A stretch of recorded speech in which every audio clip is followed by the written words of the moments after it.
This is a Jmix exclusive. I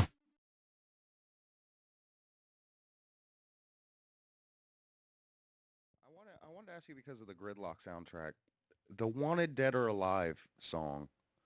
Um, did Snoop record those vocals after Tupac died? Do you remember? No, I don't remember. I would think that,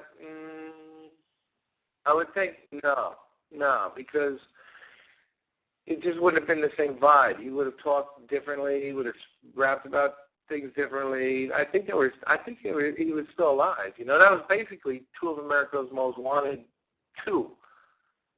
You know, Wanted Dead or Alive was like the second part of two of America's most wanted.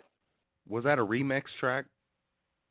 I mean, if you call it a remix, a remake, it was really just, like I said, it was, you know how there's two bitch pleases? It's the same way. It was just kind of like that was the second version, kind of like, like a movie, when you see Die Hard 2 or something, Die Harder. It's the same kind of thing. I think he's still alive, though. I can't be sure, but I think so. Danny Boy has said that his album was pushed back for so long due to Death Row not really respecting R&B music. Do you agree with that statement? Death Row had a couple R&B groups on there. They had Bugatti. They had, what was this other group called B Rezeal? Well, they had the 6 Feet Deep. They had R&B groups and Danny Boy. They had singers. They had Jewel. We made Jewel's album. We made Jewel's whole album. It never came out. I made Danny Boy's most of his album. It never came out. I made B Rezeal's album. It never came out. I mean, it wasn't that Danny Boy was getting dissed on. Maybe it was that they didn't respect R&B as much. That could be a good answer. But I think that they just had their priority on bigger acts. I think they weren't ready to just break new acts out like that. Now, I was surprised that Jewel's album never came out. I was surprised that RBX's album never came out. I was surprised at things like that. People who were right off of the Chronic. Those are artists I would think would have come out and been big. But I don't think it was just directed at Danny Boy in itself. It was just that he wasn't big enough. It was that B Rezeal wasn't big enough. Bugatti wasn't big enough. Some of these days they were developing them. Maybe they thought they would eventually be big enough and they would put them out. But at that point, they just weren't putting out. And they were making a lot of albums. I made a ton of albums over there that never came out. They were making a ton. But they, I think, were just making them. And they were only going to put out the hottest thing. If it wasn't the hottest thing, it wasn't coming out right then.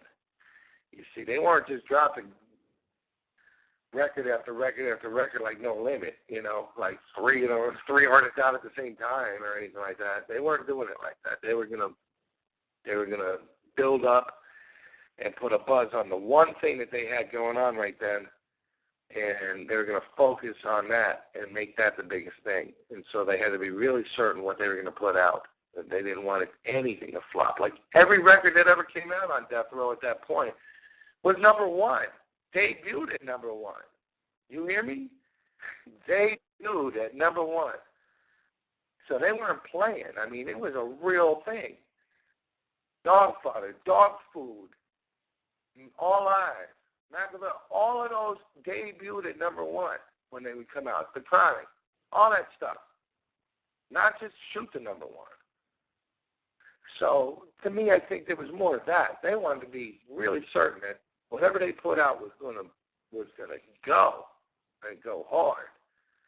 And in a way, I kind of appreciate that because everything that we worked on was a super huge classic thing, including the Christmas album, which a lot of those groups got on that Christmas album. See, that's where they would put them out, something like that. Maybe a soundtrack they could get on there. But as far as putting their album out, they're going to be real selective.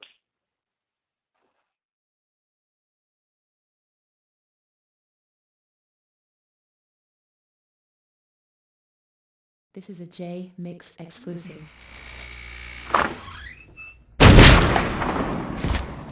Whatever, shut up.